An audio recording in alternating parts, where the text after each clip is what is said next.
Based on what you think Meghan's next move is? Well, my view is that she is writing her memoirs and that the rest of this... Oh, no. It'll be a huge money spinner. And all this, what we've seen this last week, is absolute media manipulation of the most extraordinary kind. First of all, this dancing at the Beyoncé concert, which was clearly all set up to film her hugging Harry. That was all phony. And then Harry knocking the media for not being nice to the Afghan victims, which was completely untrue. Harry's outrageous entry to the St George's Chapel just when the Cambridges were doing their service for remembrance of the late Queen. But I thought tonight this was really ridiculous. There was Harry doing really good stuff with the Invictus Games, but playing on these poor victims of war to somehow promote himself in Dusseldorf, which was absolutely, I thought, pretty nauseating. And for her, Meghan, to pretend that she was late because she had to give her children milkshakes was just ludicrous. I mean, this is a woman who talked tonight about the importance of family. The importance of family. From Meghan Markle, who did her best to destroy the royal family, who ignores her own father, who talks about we've got to look after victims and leaves her father in Mexico with a stroke and doesn't visit him, and talks about family values. These are two real imposters. And what is really annoying is that we shouldn't have to in any way admire what they're doing in Dusseldorf, because they have wrecked with all their lies. The lies on Oprah Winfrey, the lies in Spare, the lies that Harry said in his interviews about his father and his brother. And he comes to England, makes no attempt to visit his father or brother, makes no attempt to apologise for his past behaviour. Meghan carries on her lies and all the rest of it, and it really is shocking. Tom Bower is no tabloid gossip merchant. He's a hard-hitting investigative journalist with decades of experience exposing corruption, media manipulation, and high-profile hypocrisy. He's written best-selling exposés on figures like Boris Johnson, Richard Branson, and yes, Meghan Markle herself in the book Revenge.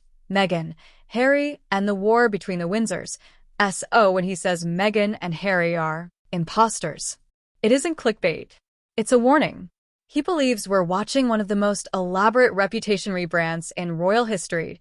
Let's break down Bower's case. First, the victim narrative. Since 2020, Meghan and Harry have portrayed themselves as exiles, driven from the royal family by racism, cruelty, and indifference.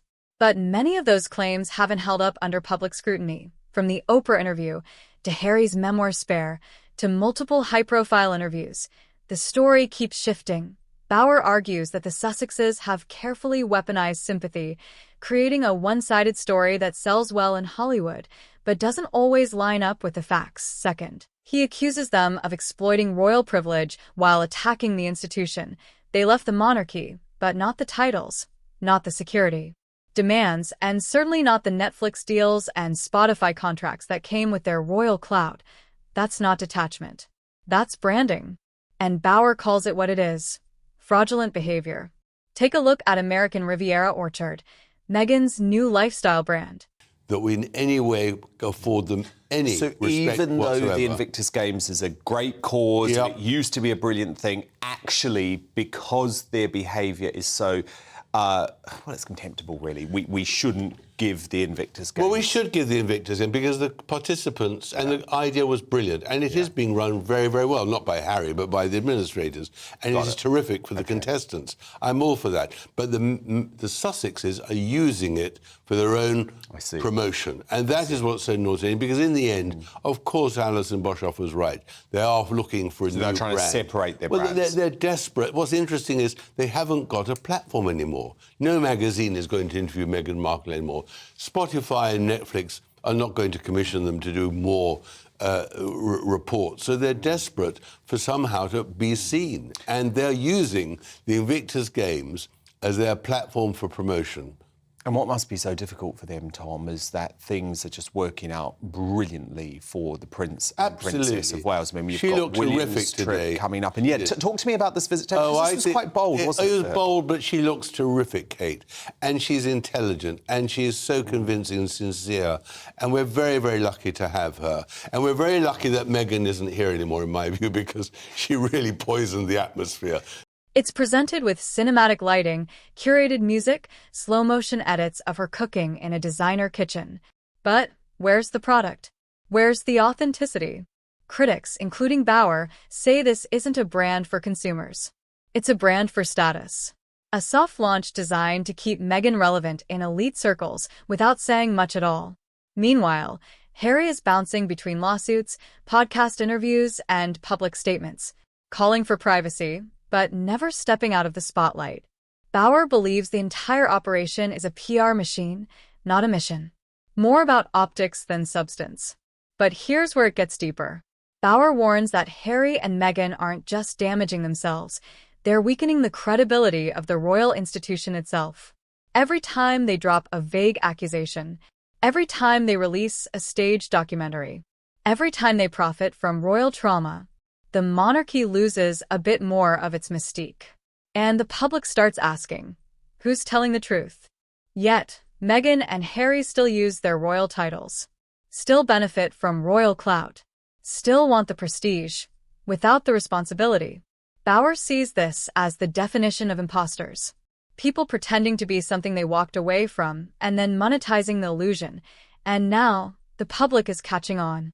Polls in the UK show record low approval for the Sussexes. Yeah. So there we are. We're caught between the rock and a hard place in this, but there we are. It's not a good view from Dusseldorf. But what I like about Kate is she's taking these risks, but she's doing it in a very sensible manner, always connected to important issues, and she shares just enough of herself. So we obviously saw her at the weekend on the rugby podcast having a bit of a laugh with her husband, but it's not sharing deep, dark secrets. It's teasing him for pretending that he's good at rugby. And today she had her hand wrapped up, and we learned that it's because she's had a little injury on her trampoline. So she shares just enough without being uncouth, I guess, in the way that Harry and Meghan are. Oh, absolutely. I mean, she is a star performer and a star person, and we're very lucky. And the King is very lucky because King Charles, at the moment, in my view, is going through a doldrums. I don't know if he can pull himself out of it. I think he's not having a great run on his first anniversary. But everything is saved by Kate and her husband. That's the truth. And William's obviously got his trip to New York as well. And it's very important. And what's interesting is he is so popular in America. And Harry Far and more Meghan popular than Harry and Meghan. Much more popular. May it long last. I mean, William, now the most, at this point in time... In the US, interest is fading fast. Their Spotify deal was cancelled. Netflix is reportedly growing cautious. And the Archwell Foundation? Very quiet lately. The narrative is no longer working.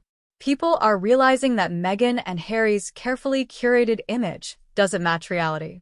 And that's exactly what Tom Bauer has been warning us about for years. So, are Meghan and Harry just two people finding their voice? Or are they, as Tom Bauer claims, imposters, crafting a public illusion that's finally starting to fall apart? It's a bold accusation. But if you look at the pattern, the contradictions, the calculated branding, the monetized pain, it's getting harder and harder to deny that something doesn't add up. Is this fair criticism, or just more media hate? Drop your thoughts in the comments below. I read everyone. Like this video if you want more no BS royal commentary. Subscribe and hit that bell so you never miss the truth behind the headlines. Thanks for watching.